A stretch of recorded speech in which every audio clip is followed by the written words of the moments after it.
3년 만난 남자친구와 헤어졌어.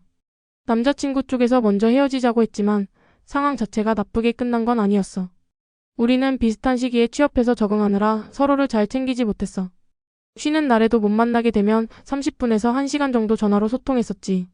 그런데 남자친구가 계속 바쁘게 일하다 보니 혼자 쉴 시간이 필요하다고 쉬는 날이 쉬는 것 같지 않고 나에게 상처를 주는 것 같아서 말을 못했지만 전화조차 힘들 정도로 많이 지쳐 있었다고 하더라. 그래서 결국 헤어지게 됐어. 잡지 않고 보내주는 게 오히려 제 애를 위해 낫다는 말을 들어서 나는 바로 알겠다고 했고 바쁘더라도 밥 잘 챙겨 먹고 건강 잘 챙겨라는 말로 마무리했는데 남자친구는 응 단 한마디만 하더라. 그래서 그게 다야? 잘 지내라는 말도 없이? 라고 물었지만 답장은 없었고 3주 후에야. 미안하고 고마워라는 짧은 연락이 왔어. 이건 미련이 아예 없는 거겠지? 후폭풍도 오지 않을 것 같아서 그때 잡아야 했던 건가 싶어. 잘 지내라는 말조차 하지 않았던 걸 보니 나에게 마음이 이미 없는 거였나 하는 생각에 매일 후회하고 있어. 3년 만난 남자친구와 헤어졌어. 남자친구 쪽에서 먼저 헤어지자고 했지만 상황 자체가 나쁘게 끝난 건 아니었어. 우리는 비슷한 시기에 취업해서 적응하느라 서로를 잘 챙기지 못했어. 쉬는 날에도 못 만나게 되면 30분에서 1시간 정도 전화로 소통했었지. 그런데 남자친구가 계속 바쁘게 일하다 보니 혼자 쉴 시간이 필요하다고 쉬는 날이 쉬는 것 같지 않고 나에게 상처를 주는 것 같아서 말을 못했지만 전화조차 힘들 정도로 많이 지쳐 있었다고 하더라. 그래서 결국 헤어지게 됐어.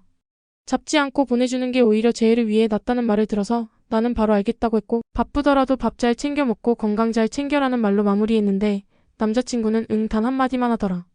그래서 그게 다야? 잘 지내라는 말도 없이? 라고 물었지만 답장은 없었고 3주 후에야. 미안하고 고마워라는 짧은 연락이 왔어. 이건 미련이 아예 없는 거겠지? 후폭풍도 오지 않을 것 같아서 그때 잡아야 했던 건가 싶어.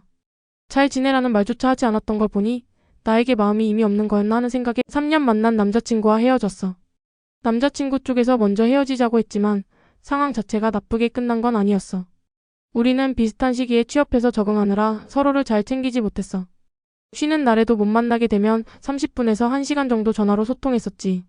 그런데 남자친구가 계속 바쁘게 일하다 보니 혼자 쉴 시간이 필요하다고 쉬는 날이 쉬는 것 같지 않고 나에게 상처를 주는 것 같아서 말을 못했지만 전화조차 힘들 정도로 많이 지쳐 있었다고 하더라.